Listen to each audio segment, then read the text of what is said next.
Episode की शुरुआत होती है 1981 के फ्लैशबैक से, जहां यंग बिलुआ और मारियाना की कहानी को और डिटेल में दिखाया जाता है। दोनों काफी क्लोज होते हैं और इसी फ्लैशबैक से उन राजों की झलक मिलती है जो आज भी जैक्सन फैमिली को इफेक्ट कर रहे हैं। यंग बिलुआ उस वक्त काफी केयर फ्री और प्रिटी लविंग लड़की होती है। एक पार्टी में उसकी मुलाकात ल्यूक से होती है। ल्यूक अपने चार्म और स्मार्टनेस से उसे इम्प्रेस कर देता है और दोनों के बीच रिलेशनशिप शुरू हो जाता है।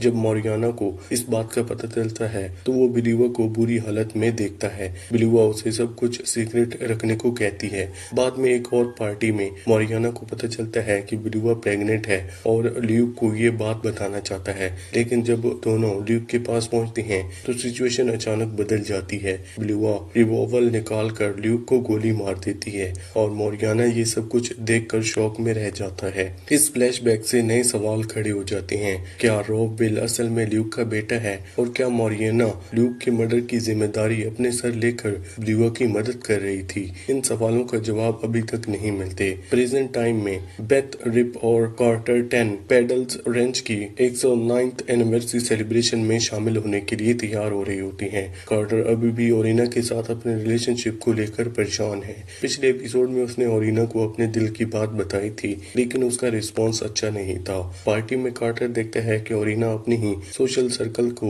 हैंडसम लड़के के साथ बात कर रही होती है। कार्टर उसे मना करने की कोशिश करता है, लेकिन उसे इग्नोर कर देती है। इस बात से कार्टर और ज्यादा अपसेट हो जाता है और शराब पीना शुरू कर देता है। एवर्ट और शेरिफ उसे समझाने की कोशिश करते हैं, लेकिन कार्टर का गुस्सा कम नहीं होता।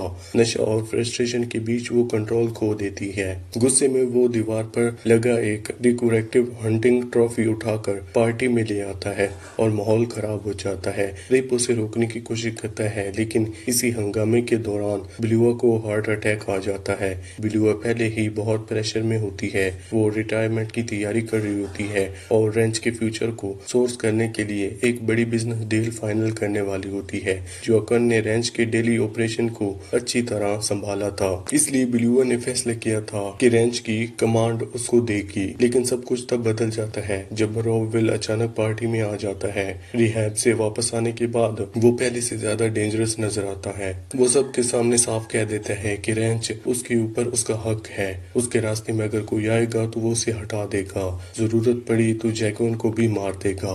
रॉब विल की धमकियां सुनकर बिलुआ हिल जाती है। जब वो स्टेज पर सक्सेशन अनाउंस करने के लिए खड़ी होती है तो सबको लगता है कि वो जैकवन का नाम लेगी। जैकवन भी यही उम्मीद कर रहा होता है, लेकिन सबको शौक देते हैं। बिलुआ रेंच की कमांड रॉब विल के हवाले कर देती है।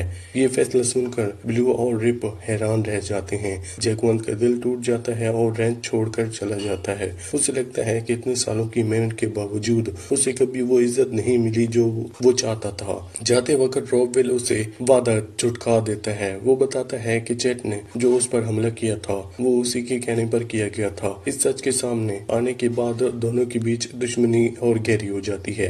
एपिसोड के एंड तक सिचुएशन पहले से ज्यादा डेंजरस हो चुकी होती है। रॉब विल अब रेंच के कंट्रोल करीब है। जैकवन रेंच छोड़ चुका है। ओरिना और कार्टर के रास्ते में दूरियां बढ़ रही हैं और बेथ और रिप के एक नए पावर स्ट्रगल में फंस चुके हैं।